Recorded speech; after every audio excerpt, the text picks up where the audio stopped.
이번에 한국 뉴스 보셨죠? 한국에 아파트를 건축하는데 철근을 안 넣어가지고 아파트가 무너졌어요. 그래서 순살 아파트라는 명칭을 붙였더라고요. 순살 아파트. 철근이 없어요. 뼈가 없는 거죠. 살만 있는 거예요. 네. LH 공사에서 지은 아파트인데 이게 91개의 건물을 지었는데요. 조사를 해보니까 15개 건물이 철근이 안 들어갔습니다. 그래서 지하 주차장이 무너지는 거예요. 근데 이게 이제 민간 아파트로 번지면 더 많은 아파트들이 이제 문제가 생길 거라는 뉴스가 나왔습니다. 한국의 아파트 문제가 계속 많았어요, 그동안. 이렇게 아파트 입주해보면 예전에 계약하고는 좀 달라요. 벽에 검이 가 있기도 하고, 곰팡이가 슬기도 하고, 서리가 끼기도 하고, 이 곰팡이 번식 때문에 이 폐가 문제가 생긴 분들도 많이 있습니다. 근데 이제 시공업체에다가 얘기를 하면 나몰라라 해요. 책임을 안 지는 겁니다. 그리고 질질 끌어요. 법정 싸움이 몇 년간 갑니다. 이 사후 조치, 팔로우업이라고 하죠. 애프터 서비스. 이런 것들을 잘 해주지를 않습니다. 그럼 그 기업 브랜드가 망가지게 되니까 그 다음에는 안 팔리는 거예요. 그 기업에서 뭘 만들면. 저는 이 뉴스를 보면서 우리들이 하고 있는 이 전도와 선교의 사역도 이 팔로우업, 애프터 서비스가 좀 부족하지 않을까 생각해 보게 됩니다. 누구를 전도해 놨어요. 근데 팔로우업을 안 해줘요. 애프터 서비스가 없어요. 뭔가 말씀을 가지고 예수님이 누군지를 차근차근히 가르쳐주고 신앙이 성장할 수 있도록 도와줘야 되는데 팔로우업이나 애프터 서비스를 해주지 않아요. 나는 내 할 일 다 했어. 전도했기 때문에. 전도지 몇 장 돌리고서요. 그게 다예요. 선교사님을 파송해놓고요. 팔로우업이나 애프터 서비스가 없어요. 혼자 열심히 선교 사역해서 열매를 맺어보라는 거예요. 담임 목사가 바뀌면 선교비가 끊어지는 데도 많이 있습니다. 이게 전부 다 무너질 수밖에 없는 부실공사예요. 전도지 몇 장 돌려놓고 예수 믿으세요 이렇게 말해놓고 내 할 일 다 했다라고 그렇게 말하지 말아야 됩니다. 선교사를 파송해놓고 우리가 이렇게 많이 선교를 하고 있다고 자랑하지 말아야 돼요. 팔로우업하고 애프터 서비스가 따라야만 거기에 건강한 열매를 맺을 수가 있는 것입니다. 오늘 본문에 보면 사도 바울의 3차 전도 여행이 시작이 됩니다. 1차, 2차가 끝났어요. 이제 3차가 시작이 되는데요. 오늘 본문에서부터 21장까지의 내용이 사도 바울의 3차 전도 여행입니다. 이 3차 전도 여행의 특징은 뭐냐 하면 새로운 교회를 개척하는 게 아니에요. 그동안 1차, 2차 때 개척한 교회들을 팔로우하고 애프터 서비스를 해주기 위해서 돌아다니는 겁니다. 그 기간이 6년이 걸린 거예요. 개척한 교회에 가서 그동안 믿었던 성도들에게 말씀을 가르쳐요. 몇 달 동안. 에베소 교회는 2년간 있었습니다. 상당히 오랜 기간 동안에 팔로우하고 애프터 서비스를 철저하게 해주어서 열매를 맺는 것이죠.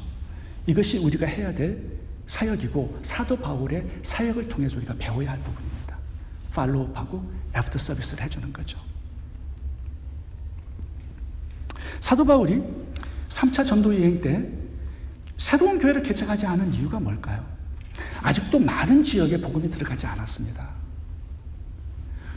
3차 여행 때는 더 많은 교회를 개척할 것으로 다들 기대를 했는데 그렇게 하지 않은 거예요. 왜요? 이 팔로우업하고 애프터 서비스가 무엇보다도 중요하기 때문이죠. 교회만 잔뜩 개척해놓고 성도들에게 말씀을 가르치고 양육시키지 않아요? 그럼 그 교회 무너집니다. 그러면 교회를 개척한 거하고 안 한 거하고 뭐가 다르겠어요? 그래서 3차 전도 여행을 보면요.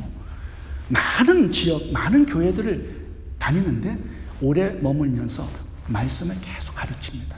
제자가 양육되어서 그 제자가 사도 바울처럼 다른 교회들을 개척할 수 있는 말씀의 실력이 있을 때까지 양육해요. 그래서 디모데가 나와서 에베소 교회를 맡았고요.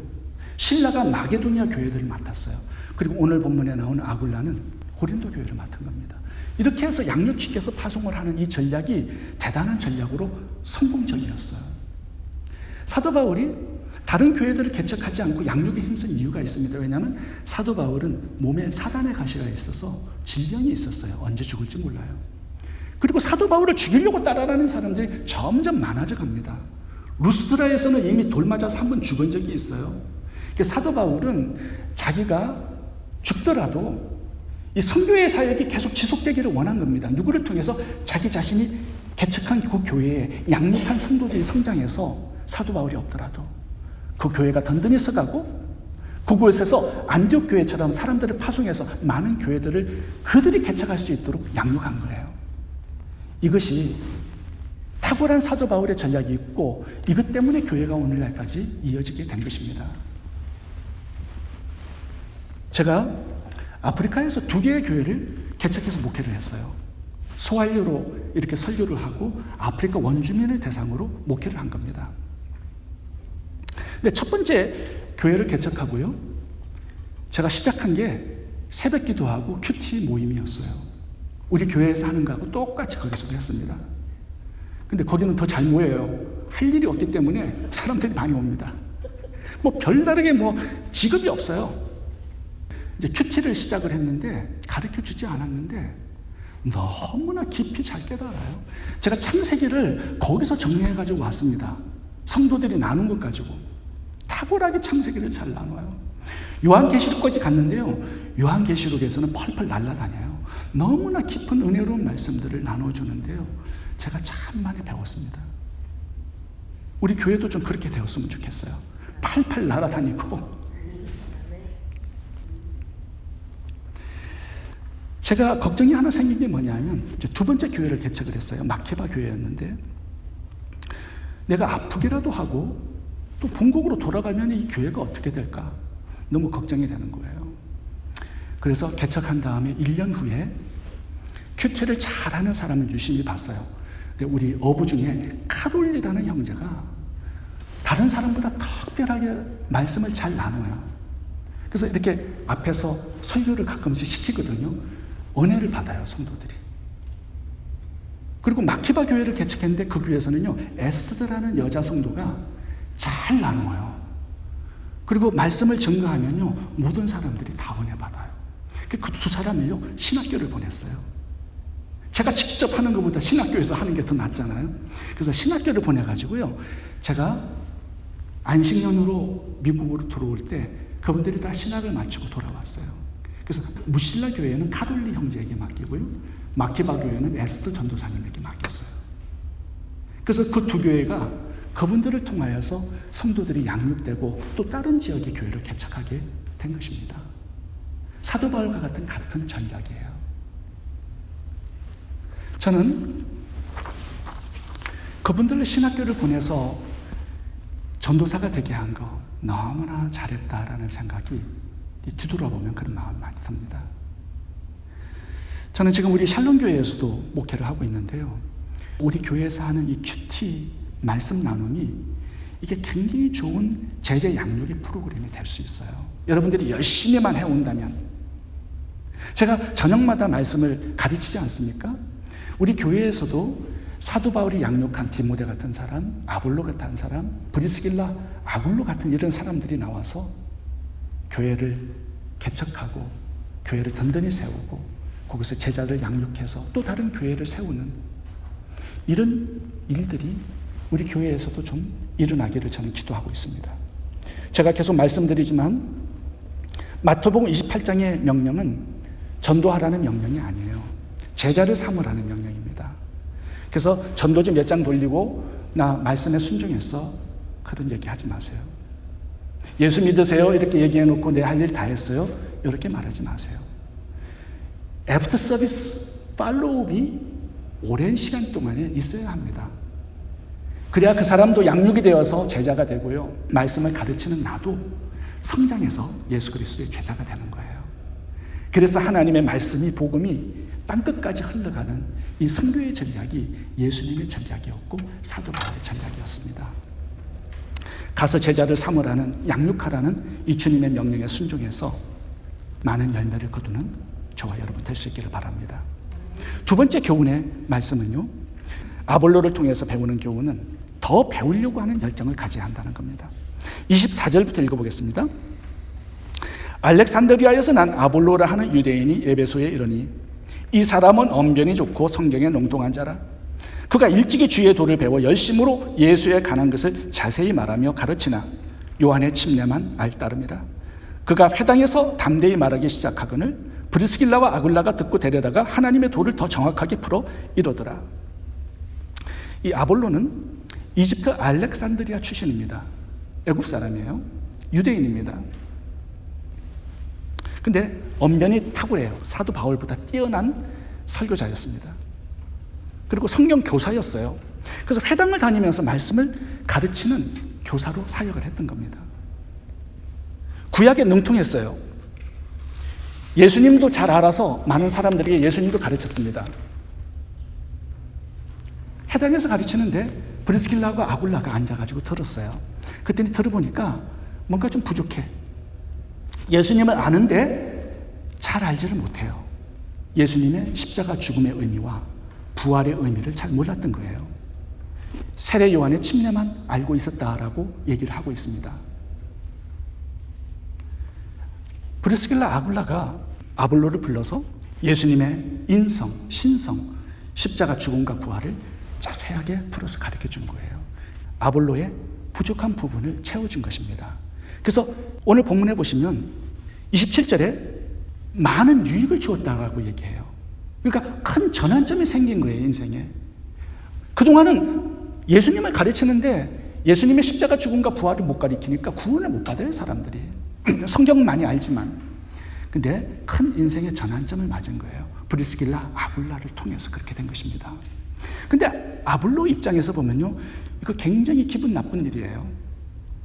자존심 상하는 일이에요. 브리스길라, 아굴라는요, 평신도였습니다. 근데 아굴라는 누구예요? 구약 성경에 능통한 성경학자예요. 이 사람이 브리스길라, 아굴라가 평신도가 말씀을 좀 가르쳐 드리겠습니다 하니까 저 같으면 기분 상해가지고 그냥 갔을 거예요. 아볼로는요, 겸손해요. 아, 그렇습니까? 그러면 좀 가르쳐 주세요 하고 말씀 배운 거예요. 그래서 예수 그리스도의 도, 예수님만 믿은 자에게 임하시는 성령 하나님의 능력, 이런 것들을 배운 거죠. 그 다음부터 교회를 다니면서 많은 영혼을 구원하는 그런 역사를 일으키는 하나님의 사도가 된 것입니다.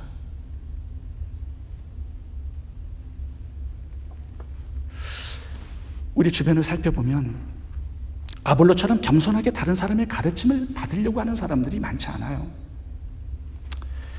초신자 때는 물론 가르침을 쉽게 받을 수 있지만 20년, 30년이 지나가잖아요. 또 장로 직분을 받고 이러면요, 굉장히 다른 사람의 말을 듣기 어렵습니다. 제가 우리 교회에 한 성도님이 오셨는데 그분이 한 25년 교회를 다니신 분이에요. 저희 교회는 오시는 분마다 제가 예수님의 복음을 몇 달 동안 가르쳐 드립니다. 제가 성경 공부를 하자고 그러니까 그분이 이렇게 말씀하셨어요. 저는 다른 교회에서 집사 직분도 받았고 기초 성경 공부를 다 끝냈는데 또 해야 됩니까? 이렇게 얘기하더라고요. 그래서 제가 그랬어요. 안 해도 되겠습니다. 더 가르침을 받으려고 하질 않으세요. 근데 아볼로를 오늘 보면은 대단히 겸손한 사람인 거 우리가 보게 됩니다. 여러분, 성경을 다 배웠다고 생각하지 마세요. 성경을 보면은 또 하나님께서 새로운 은혜를 주시고 새로운 깨달음을 주시거든요. 제가 지금 생명의 삶을 5번 지금 돌고 있습니다. 근데 5번 이제 돌아가는데 기대가 돼요. 아, 이번에는 또 어떤 깨달음을 얻게 될까? 어떤 가르침을 주실까? 매번 돌 때마다 하나님께 새로운 은혜를 기대해요. 새로운 배움을 기대해요. 근데 하나님께서 4번의 성경이 도는데 똑같이 말씀을 주시는 적은 한 번도 없었습니다.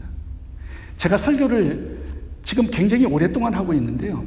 제가 그 얘기 또 하고 하면 성도님들 다 떠났을 거예요. 근데 늘 새로워요. 말씀을 보면 늘 깨달음이 새롭고 아침마다 새로운 은혜를 주신다라고 말씀하시는데, 에레미야 에가서에서 그게 맞아요. 그래서 누가 가르쳐 준다고 그러면요, 땡큐 하고 가르치면 받으세요.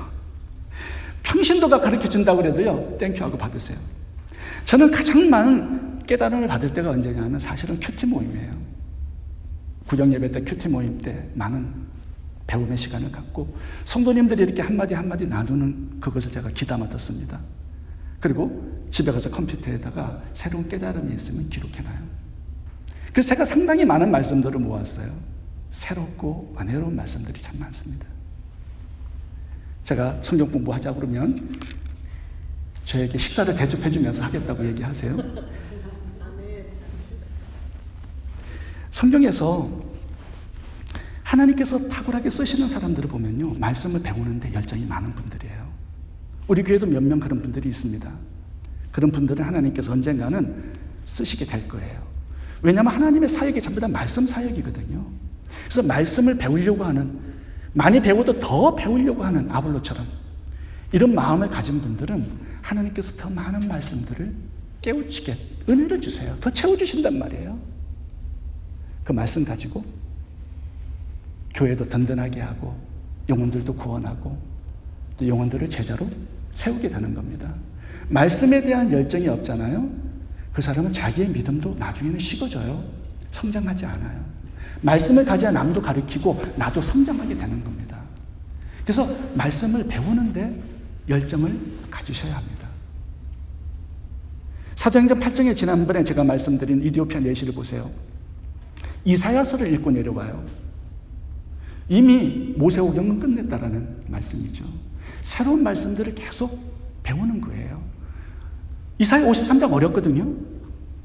어려우니까 하나님께서 우주를 돌리시다가 이디오피아 내시에 성경 읽는 것을 보셨어요. 너 정말 깨닫기 어려운 성경을 읽고 있구나. 내가 해석해 줄게. 빌립을 불러다가 해석하라고 명령을 하신 것입니다. 말씀에 관심이 있는 사람을 하나님은 관심 있게 보세요. 말씀을 깨닫기를 원하는 열정을 가진 자들에게 주님은 가까이 하셔서 우주를 돌리시는 일을 잠깐 멈추시고 말씀을 가르쳐 주시기 위해서 가까이 다가오시는 것입니다. 말씀을 가르쳐 주시는 그 하나님을 깊이 경험할 수 있기를 바랍니다. 제가 탄자니아의 황덕현 선교사님 또 지동래 사모님을 이렇게 굉장히 친해요. 그리고 우리 교회가 계속 후원을 하고 있습니다. 상당히 오랫동안. 그분들이 어떻게 결혼했는지 좀 들려드릴게요. 이건 비밀인데 좀 말씀드리도록 하겠습니다. 지동래 사모님이 원래는 경희대 약대를 졸업하셨어요. 공부를 잘하셨다고 그러시더라고요. 그래서 약대를 졸업하시고 약국을 했는데 약국이 굉장히 잘 되셨어요. 목양교회를 다니셨는데 그 목양교회는 이광복 목사님께서 목회를 하시는 교회입니다. 이광복 목사님은요, 한국의 요한계시록의 대가세요. 요한계시록을 세미나를 참 오랫동안 목회자들을 대상으로 하셨습니다.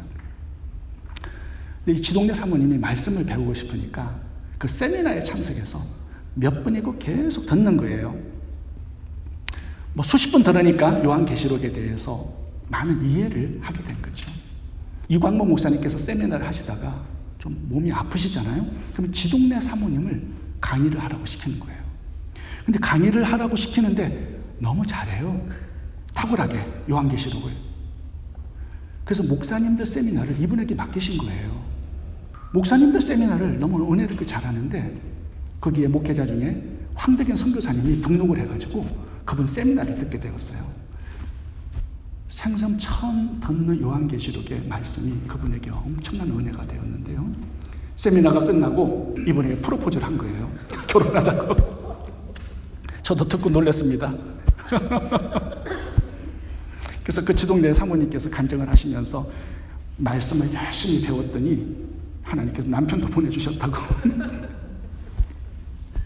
그리고 탄자니아 선교사로 그 교회에서 이 두 부부를 파송을 하셨어요. 원래 황덕현 선교사님은 전도사 시절부터 선교사로 하나님께 헌신을 하셨거든요. 그래서 만나가지고 탄자니아를 가신 거예요. 그 탄자니아에서도요, 목회자 세미나를 하세요. 제가 요한계시를 공부하다가 어렵잖아요. 그러면 제가 전화를 드려요. 지동래 사모님에게. 이게 무슨 뜻인지 좀 가르쳐 달라고. 그러면 하나하나 풀어서 가르쳐 주시는데 다 애우고 계셔요. 뭐 물어보면 전부 다 즉각적으로 찾아보지도 않고 말씀을 하시는 거예요. 이렇게 말씀을 배우려고 하는 그런 열정을 가진 사람을 하나님께서 축복하시고 채우시고 쓰신다라는 메시지를 드리고 싶은 겁니다. 오늘 아볼로를 통해서 우리는 말씀을 배우고자 하는 그런 열정들을 가져야 한다는 거예요. 그래야 하나님께서 멋지게 쓰시는 사역자가 될 수가 있는 겁니다. 세 번째, 오늘 본문에서 교훈을 브리스길라 아굴라를 통해서 한 가지 살펴보고 마치도록 하겠습니다.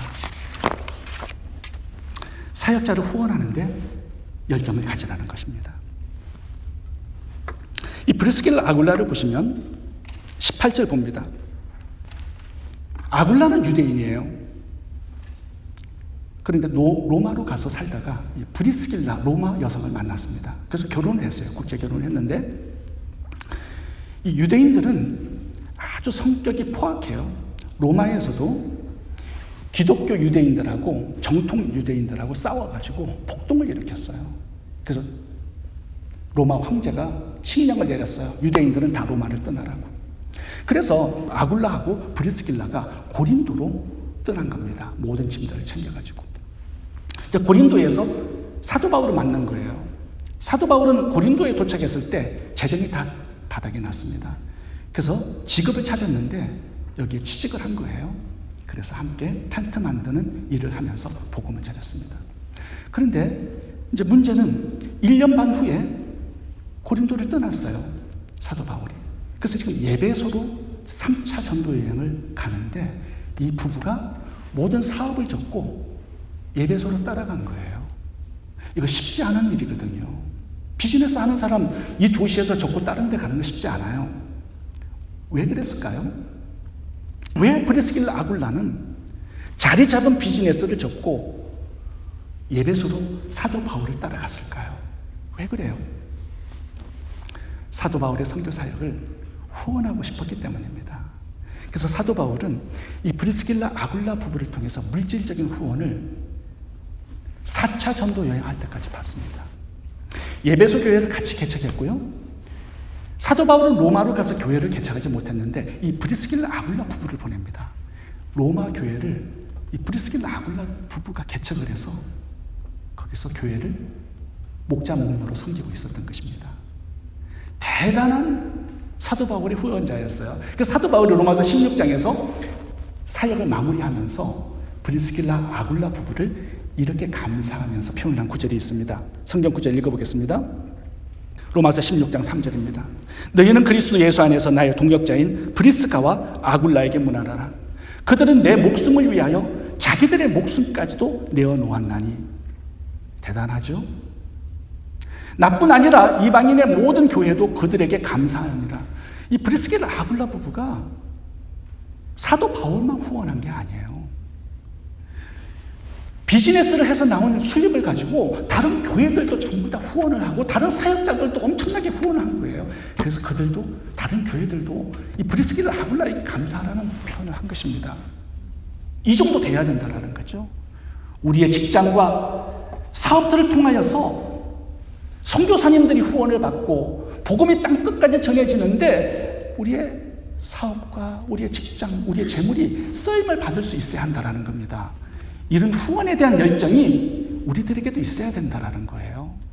하나님께서 써주시는 직장, 사업터, 이게 기쁨이고 행복이고 축복 아니겠습니까? 돈만 잔뜩 벌어나가 나중에 써보지도 못하고 죽는다면 너무 허무하지 않아요? 가치 있고 의미 있고 영원한 일에 투자를 해야 그게 하나님께서 제물로 받으시고 우리의 인생을 복되게 하시는 것이죠. 제가 예전에도 소개해드렸지만 한 20년 전에 제가 보스턴을 방문해서 세탁소를 하시는 임준철 집사님 만나서 식사를 같이 했습니다. 20년 동안 헤어졌다가 그분이 저에게 전화를 주셨어요. 그리고 그동안에 일어났던 일들을 저에게 간증을 하셨는데 선교에 대한 비전이 생긴 거예요. 그래서 그때부터 한 번, 두 번 선교 후원을 했는데 세탁소에서 나오는 재정을 가지고 지금은 50명 정도의 선교사님을 후원하신대요. 비즈니스와 직장이 이 정도는 돼야 돼요. 한 교회가 할 수 있는 사역을 그 혼자서 다 하시는 거예요. 50명의 선교사님들 후원하는 거 쉽지 않습니다. 우리 교회도 그렇게 못해요. 200명 모이는 교회가 그런 일을 할 수 있다고 생각하세요? 아니요. 재정이 없어요. 그런 직장은요, 1000명 모이는 교회보다 나아요. 그런 직장, 그런 사업을 사모해 보세요. 하나님께서 분명히 채워주시고 복음의 사역을 위해서 아름답게 복되게 사용해 주실 겁니다. 제 신학교 선배 중에 폴킴이라는 목사님이 있어요. 제가 이스트베이 침례교회를 다닐 때 이분을 만나서 교제를 많이 나누었어요. 그분은 버클랜드 침례교회를 개척하셔서 목회를 하고 있었습니다. 그 당시 버클랜드 침례교회가 버클랜드 학생들이 모이는데 한 350명 정도 모이는 대형 교회로 성장을 하기 시작을 했어요. 근데 이분이 교회가 그 정도 이제 커지니까 또 다른 복음이 안 들어간 곳에 복음을 전하기 위해서 MIT 대학교회를 개척하기 위해서 보스턴으로 이제 떠나기로 결정을 한 것입니다. 이제 그 교회는 자기 차남에게 맡겼어요. 이남하 목사님에게. 그래서 목사님하고 사모님하고 이제 보스턴으로 대학교회를 개척하기 위해서 떠나셨어요. 그러면서 이제 350명이 모이는 성도님들에게 질문을 드렸어요. 저를 따라서 보스턴으로 가서 교회를 개척할 성도님들이 계십니까? 주일 설교 때 그 질문을 하신 거예요. 그랬더니요, 10분이 손을 드셨습니다. 10분이 손을 드셨어요.